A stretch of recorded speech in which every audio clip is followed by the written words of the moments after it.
Sa hindi at wala pa nakapunta dito sa Isla ng Biliran, o punta na kayo dito lang yung matagpuan sa may Sanggalang. Ganito ang itsura dito sa harapan at maganda at madali mo lang itong matatagpuan. Bago ang lahat, syempre intro muna tayo. So for this video mga kakuya tabs, andito muna tayo nagtikang sa ating sinugdanan dito sa may Villa Inahi dahil hinihintay pa natin yung ating ibang mga kasisi. Una sa lahat, gusto ko magpasalamat sa may-ari ng Isla Biliran sa pag-invite sa amin mga kasisi para dumalo doon. Ngayon ay andito na pala tayo at ito pala yung nasa harapan ng ating Isla Biliran, ay dito mo yan matatagpuan sa may Sanggalang, Zone 3. So malapit lang ito sa Mambahayan Resort, katabi lang po at madali mo lang makikita at matatagpuan. Kaya sa mga hindi pa nakapunta dito at hindi pa nakatry sa kanilang mga pagkain na sobra ang sasarap, kaya pumunta na kayo dito para masubukan nyo naman. Ito nga pala ang kanilang karatula kung kailan sila open. So yan, makikita ninyo dyan, kaya pumunta na kayo dito. Bago nga pala ang lahat, syempre ay nagpusing-pusing muna tayo dito dapita habang inihintay natin yung iba natin na mga kasisi. At kasama ko na nga pala dito si Eldor Rambaloy at kami pala ang dalawa kasi wala pa naman yung iba, kaya hinihintay pa namin, parang padilim na sa mga oras na ito. At dahil wala pa yung ating mga ibang kasisi, kaya pumasok na kami dito para makita din namin yung looban habang hinihintay namin sila at kami naman dito ay maglilibot. Dito pa lang sa bungad mga kuya, tapos makita mo na talaga yung pinakamaganda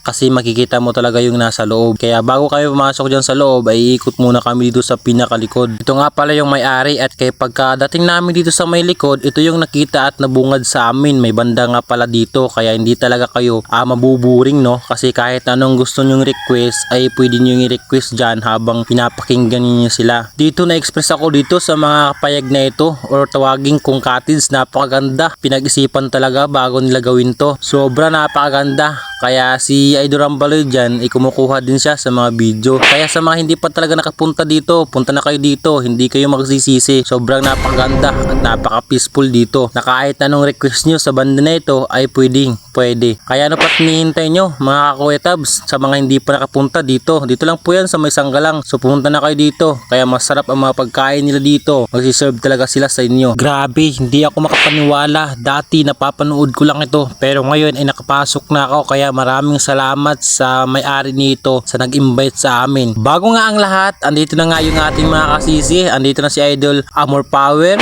Kapangaw Vlog, ay Idol Omas Biliran Vlog, at syempre si Gabriela at iba pang mga kasisi natin. Andito din si Rambaloy. At shoutout na rin po ako kasi sila Boss Mike at si Katigol ay OTU pa, wala pa, parating pa lang sila sa mga oras na ito. Bago ang lahat, hindi talaga maiwasan na walang content, kaya dito si Eldor Rambaloy ay nag-ready na sa kanyang armas kadil magsushooting kami ngayon. Bago ang lahat, dito dapita ay pumasok na nga kami at tinutulak ko na nga ay andito si Idol Kapangaw Vlog. At syempre, pumasok na dito tayo sa looban. Sobrang napakaganda pala dito. Grabe, wala akong masabi. Kaya kung mga hindi pa nakapunta dito, tulad ng sinabi ko kanina, visit na kayo dito. Hindi kayo magsisisi. At syempre sobrang napakalamig din dito sa loob, kaya hindi talaga kayo maiinitan. Kaya ano pa't hinihintay ninyo, punta na kayo dito sa Isla ng Biliran. Dito lang po yan sa may Sanggalang, katabi ng Mambahayan Resort. Bago ang lahat, dito sa mga oras na ito ay nagsiupo na nga kami kasi nag-iisip sila sa gagawin nilang content.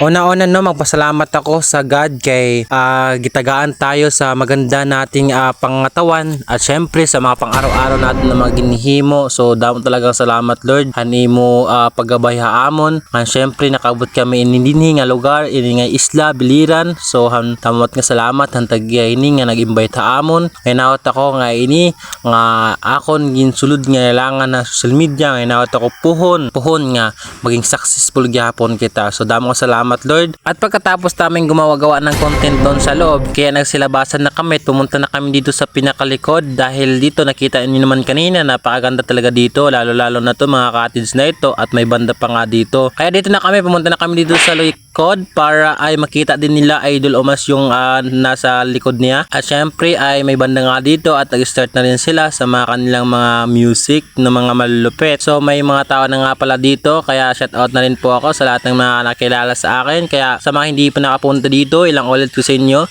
sinasabi, kaya pumunta na kayo dito. Yun lang mga kuya tabs, dami ko salamat sa iyo. Hinpagupod nito akong vlog nga. Syempre pwede ba ako makahangyo sa iyo maskit pag share let akong video dako nga bulig para para haakon, para haamon na mga asisi. So damo ka salamat tayo, ang damo at salamat ang tagiyay niyan pag-invite haamon. Di ko talaga di makakalimutan nga part. So damo ka salamat tayo, kung tuba tatong video. Bye bye.